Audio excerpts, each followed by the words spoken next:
अब नया टॉपिक पढ़ने जा रहे हैं हम लोग एक्सरसाइज 1.3 को करने के लिए, जिसका नाम है सबसेट।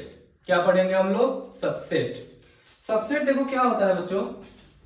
अभी सेट हम लोग पढ़े हैं, जैसे मान लो a इक्वल्स टू कोई एलिमेंट ले लेते हैं 1 2 3 4, ये हमारा एलिमेंट है, ठीक है। अब इसमें जो है ना, हम दूसरा सेट अपने मन से ले रहे हैं b, कैपिटल लेटर से डिनोट कर दिए b। अब इसमें क्या है कि कुछ एलिमेंट्स ले लेते हैं 1 और 2, ले लिए 1 और 2 ले लिए। सर आपका 2 3 की तरह लग रहा है, ऐसा है क्या? देखते हैं, ये हो गया 2। अब ठीक है, देखो a में कौन कौन है? 1 है, 2 है, 3 है, 4 है। b में कौन है? 1 है, 2 है। देखो पढ़ क्या रहे हैं हम लोग? सबसेट पढ़ रहे हैं ना, सबसेट 1.3 एक्सरसाइज का इंट्रोडक्शन, उसमें जो जो थ्योरी है उसको हम लोग अभी पढ़ेंगे।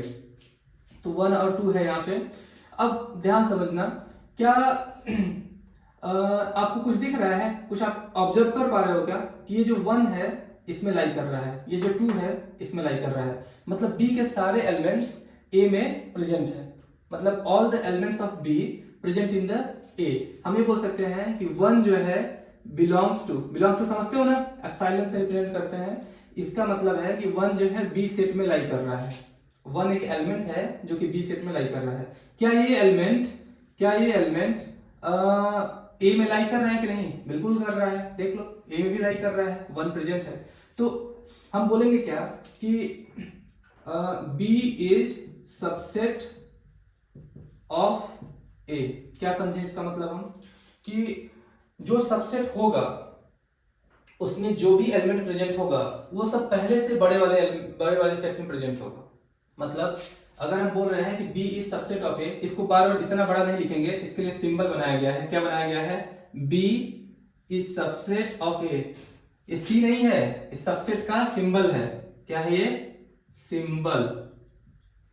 Symbol of subset. सबसेट बार बार ना लिखना पड़े, इसके लिए हम लोग एक सिंबल बनाया है, सी की तरह दिखता है। b is subset of a, मतलब b के जितने भी एलिमेंट्स हैं देख लो a में पहले से प्रेजेंट होंगे। अगर ऐसा कहीं पे लिख दिया गया है तो हम बोल सकते हैं कि b के सारे एलिमेंट्स a में प्रेजेंट होगा।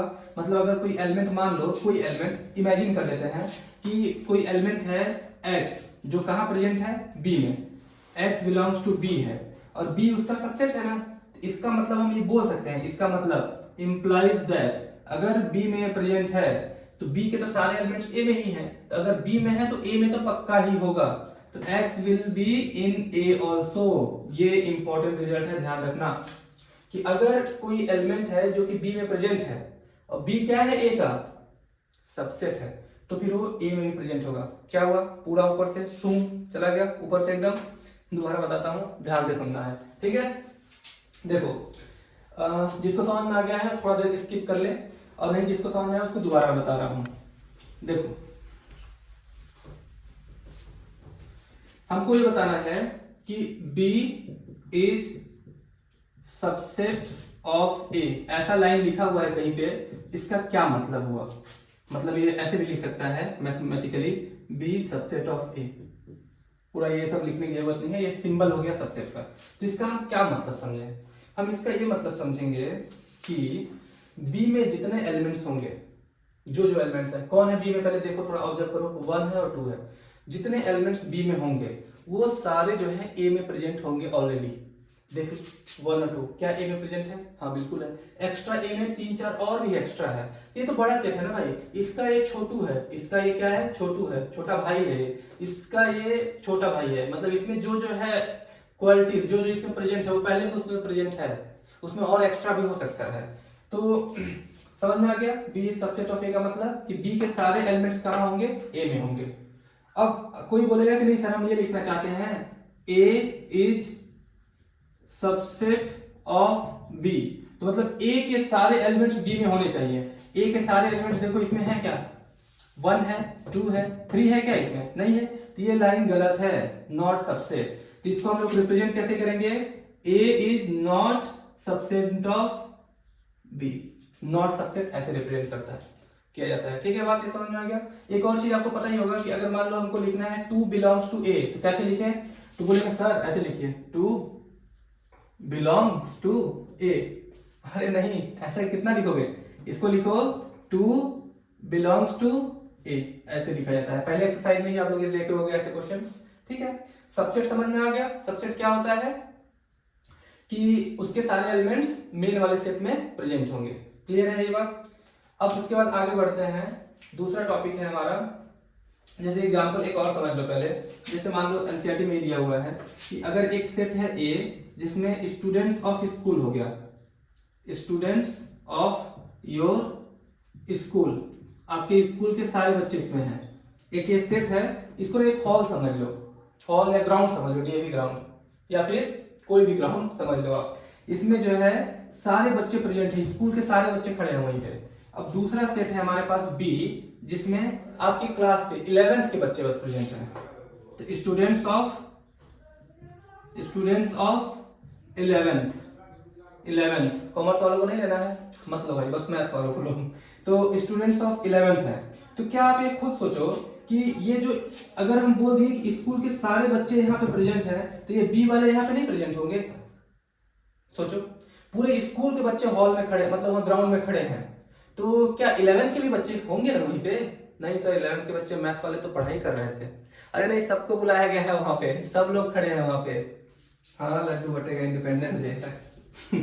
इंडिपेंडेंस डे पे 2 लड्डू, ठीक है। तो 11th के भी बच्चे वहां पे सब रहेंगे ही रहेंगे। ये बात समझ में आ गया है। तो हम लोग ये बोल सकते हैं यहाँ पे कि बी जो है छोटा है, जो कि ए में पहले से ऑलरेडी है, तो हम बोलेंगे B is subset of A. B is subset of ए।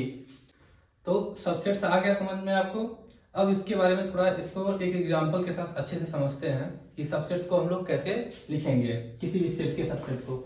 मान लेते हैं अगर एक हमारे पास सेट है ए जिसके अंदर है 1 और 2, ठीक है। 1 और 2 दो एलिमेंट्स हैं, इसका सबसेट कौन कौन होगा। तो पहले आपको मैं बता दे रहा हूं सबसेट के लिए ये जो रूल बताए थे, रूल क्या है।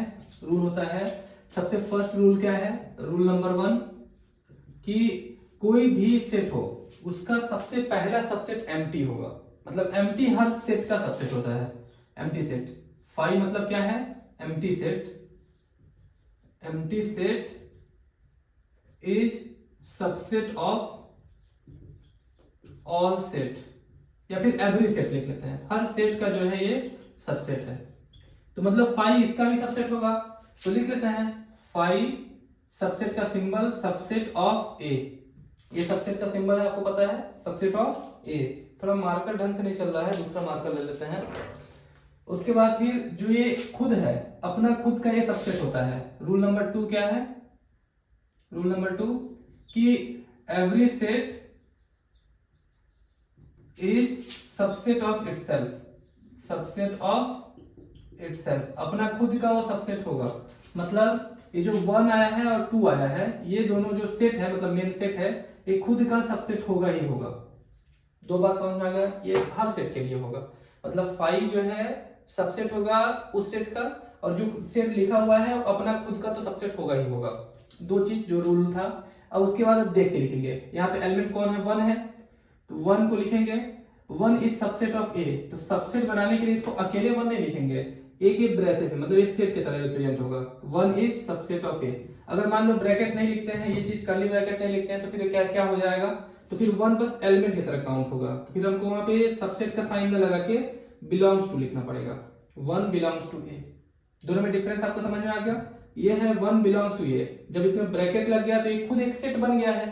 तो ये सेट जो है फिर बिलोंग नहीं होगा, सेट इज सबसेट ऑफ ए हो जाएगा, इसका एक एलिमेंट सबसेट ऑफ ए।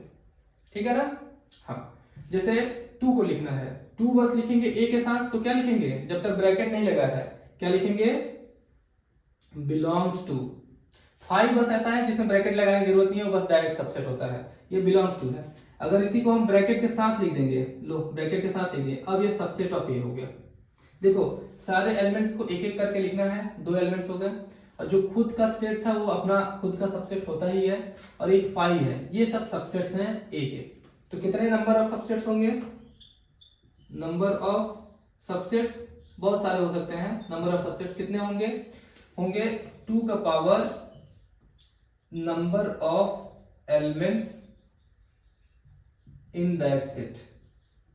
किसी भी सेट में कितने नंबर ऑफ एलिमेंट्स हैं उसका पावर वहां पे लिख दो, वो हो जाएगा। जैसे इसमें कितने होंगे, काउंट करो, 1 और 2 है ना, इसके नंबर ऑफ सबसेट्स कितने होंगे, नंबर ऑफ सबसेट्स ऑफ ए कितने हो जाएंगे, इसके हो जाएंगे 2 का पावर 1 2, तो 2 लिख लो, आंसर आ गया 4। काउंट कर लो 1 2 3 4, 4 सबसेट आए हैं। ठीक है, ये बात समझ में आ गया।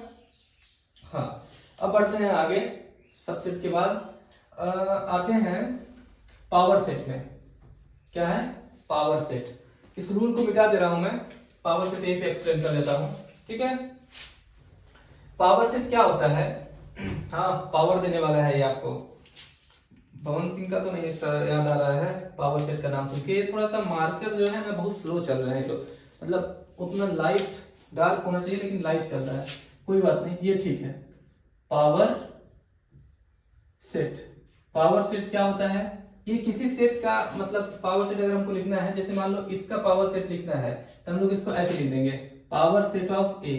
क्या लिख देंगे इसको, पावर सेट ऑफ ए। अब इसमें कौन होगा, कौन होगा, तो डेफिनेशन बताने से पहले मैं ये बता दे रहा हूं कि जितने भी इसके सबसेट्स हैं सबको एक साथ लिखो। लो 5 लिख दिए, फिर क्या लिखना है, 1 2 है तो 1 2 लिखो, नहीं पहले छोटा वाला लिखेंगे 1 और 2, ऑर्डर से कुछ फर्क नहीं पड़ता है, किसी को भी कहीं भी लिख सकते हैं। 1 हो गया, 2 हो गया, उसके बाद फिर 1 2 है, 1 और 2 दोनों साथ में है, ये देखो 4 हो गया, 1 2 3 4, 1 2 3 4, चारों लिख दिए। अब इसको जो है ना, इसके ऊपर एक बड़ा सा कर्ली ब्रैकेट लगा दो, मतलब एक नया सेट बना दो, क्योंकि ये पावर सेट है ना, तो यहाँ पे ऐसे एक लो ब्रैकेट बना दिए, कर्ली ब्रैकेट, थोड़ा अजीब बन गया है, इसको मैं सही से बना देता हूँ, कर्ली ब्रैकेट बन गया। अब देखो कलेक्शन हो गया, जितने भी सबसेट्स हैं कि एक सेट है, इसका सबसेट जो था सबको यहाँ पे लिख दिए और उसको ब्रैकेट लगा दिए, तो एक नया सेट बन गया। तो मतलब इसका डेफिनेशन क्या हो गया पावर सेट का, कलेक्शन या फिर सेट लिख सकते हैं, set of all subsets of any set is called as power set. Power set, तो कितने होंगे पावर सेट में एलिमेंट्स, इसके अंदर जो भी एलिमेंट है वो एक खुद एक एक सबसेट है। ठीक है, याद रखना ये बात, सब क्या है इसके सबसेट हैं। तो पावर सेट में कितने होंगे, अगर हम लिखें number of elements in power set, मान लेते हैं ए एक सेट है जिसके अंदर पी एलिमेंट्स हैं। कितने एलिमेंट्स हैं, पी एलिमेंट्स हैं, एन एलिमेंट्स भी आप चाहो तो बोल सकते हो, हम बोल रहे हैं पी एलिमेंट्स है, काउंट करेंगे तो 1 2 3 4 ऐसे करके पी एलिमेंट्स तक है।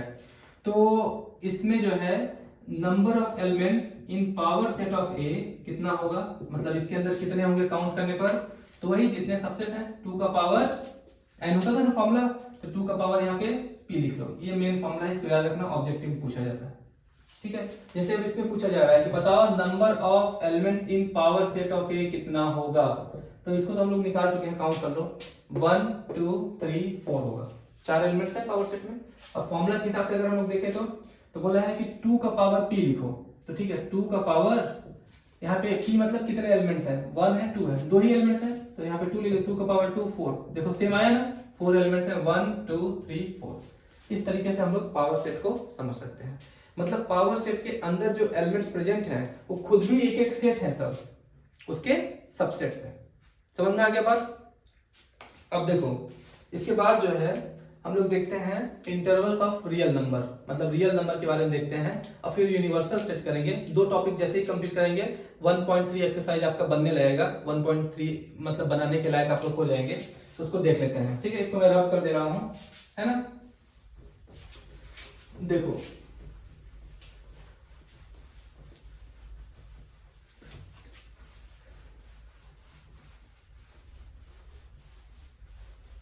हाँ, रियल नंबर के बारे में आपको पता होगा, रियल नंबर के बारे में क्या होता है, रियल नंबर, ये थोड़ा मार्कर जवाब दे रहा है, इसको साइड रख देंगे, ये वाला मार्कर से लिखेंगे। रियल नंबर में बहुत सारे नंबर्स होते हैं, किसी भी दो नंबर्स के बीच में, जैसे 1 और 2 के बीच में अगर हमको देखना है तो इनफाइनाइट रियल नंबर्स होंगे। ठीक है, तो ऐसे कैसे हम लोग क्या करें, कैसे इसको रिप्रेजेंट करें, तो देखो क्या क्या है, जैसे ये मान लो हमको एक नंबर लाइन दिया हुआ है 0 1 2 3 -1 -2, मान लो हमको लिखना है -2 से +3 तक, ठीक है, -2 से +3 तक हमको लिखना है, -2 से 3 तक। तो हमारा 4 केस बनेगा इंटरवल्स इसका। कितने केस बनेंगे? 4 केस। देखो, जब दोनों ही एंड वाले इंक्लूडेड हो, मतलब हमारा जो x है वो -3 से बड़ा हो या फिर इक्वल हो, बड़ा और इक्वल दोनों है। और इधर जो है 3 के इक्वल और बराबर इक्वल और लेस, मतलब -3 से लेकर 3 तक, पूरा यहां से लेकर यहां तक हमारा पूरा x का वैल्यू है। ऐसा अगर हमको बोलना चाह रहा है तो हम लोग देखेंगे कि अगर इक्वल टू साइन लगा हुआ है तो मतलब ये वाला भी -3 भी इंक्लूडेड है x में, इक्वल टू साइन लगा है तो 3 भी इंक्लूडेड है x में। तो इसको हम लोग नंबर लाइन पे कैसे रिप्रेजेंट करेंगे? देखो, नंबर लाइन पे इसको अगर रिप्रेजेंट करना है तो ऐसे कर लेंगे। ये हमारा नंबर लाइन, इधर लिख देते हैं -3 +3, ठीक है, दोनों इंक्लूडेड है ना। अगर दोनों इंक्लूडेड है तो उसको हम लोग ऐसे लिखेंगे, देखना ये इंक्लूडेड है तो ये बबल बना के इसको डार्क कर दो, मतलब हाँ ये है हमारे में, ये भी है हमारे में, और ये सब भी है, ये सब भी है। ये हमारा सोल्यूशन हो गया -3 से +3 तक, -3 से +3 तक ये डार्क हो गया। अब इसको अगर हमको सेट के फॉर्म में, मतलब इंटरवल्स के फॉर्म में लिखना है तो ब्रैकेट का यूज करके लिखते हैं। इसका मतलब ये होता है कि x हमारा जो है बिलोंग्स टू होगा, x कहां से कहां तक होगा? देखो, -3 से 3, जो छोटा है उसको पहले लिखे, -3 से 3 तक। अब यहाँ पे कौन सा ब्रैकेट लगाना है ये सोचना है। तो जब दोनों इंक्लूडेड है तो स्क्वायर ब्रैकेट लगेगा, ऐसे स्क्वायर ब्रैकेट लगेगा, मतलब x हमारा -3 से 3 तक है, जिसमें मेन बात ये है कि इस ब्रैकेट का मतलब है कि -3 भी वैल्यू हो सकता है x का और +3 भी x का वैल्यू हो सकता है। अब दूसरा केस देखो, केस 1 था ये, ठीक है, ये फर्स्ट केस था। अब सेकेंड केस देखो, अब इसमें ये बोल दे रहा कि दोनों जो लिमिट्स हैं वो इंक्लूडेड नहीं है। दोनों लिमिट्स क्या है? इंक्लूडेड नहीं है। ऐसे लिखा हुआ है -3 लेस इक्वल नॉट, मतलब बस लेस है x लेस देन 3। देखो दोनों ही इक्वलिटी साइन हट गया है, हट गया ना इक्वलिटी साइन। तो इसको हम लोग कैसे रिप्रेजेंट करें? यहाँ पे नंबर लाइन पे देखो, ये -3 से +3 तक है तो -3 पे वो नंबर नहीं होगा, ठीक है, नहीं होगा तो हम क्या करें? यहाँ पे ऐसे ओपन बबल बना देंगे, ऐसे कि मतलब -1 पे वो नंबर नहीं है, और ऐसे बना दिए। इसका मतलब ये हुआ कि अंदर के सारे नंबर्स हैं लेकिन -3 बस x का वैल्यू नहीं हो सकता है, क्योंकि यहाँ पे इक्वल टू का साइन लगा ही नहीं है। -3 से बस बड़ा है, -3 के जस्ट बड़ा कोई भी नंबर, मतलब -2.99999999 होगा लेकिन -3 नहीं होगा। ऐसे यहाँ पे 2.9999 तक होगा लेकिन 3 नहीं होगा। इसको अगर हम इंटरवल फॉर्म में लिखना चाहें तो ऐसे x बिलोंग्स टू लिखेंगे -3 से 3, हमेशा छोटे से बड़ा लिखते हैं, और ये स्क्वायर ब्रैकेट था मतलब इंक्लूडेड था, इक्वल टू लगा हुआ था, यहाँ पे नॉर्मल ब्रैकेट लग जाएगा ऐसे, इसका मतलब कि ये इंक्लूडेड नहीं है। आप लोग तीसरा केस देख लो ऐसे, ये बहुत इंपॉर्टेंट है कि स्क्वायर ब्रैकेट कब लगाना है, कब ये वाला ब्रैकेट लगाना है, एकदम ध्यान से समझना है और उसको याद भी रखना है कि जब इक्वलिटी साइन रहेगा तो ये वाला ब्रैकेट लगाएंगे, इक्वल टू नहीं रहेगा तो ये वाला ब्रैकेट लगाएंगे, ठीक है। तीसरा देखो, कोई भी कि मतलब लोअर लिमिट अगर इंक्लूडेड है, लोअर लिमिट है और अपर लिमिट नहीं है, तब क्या करें?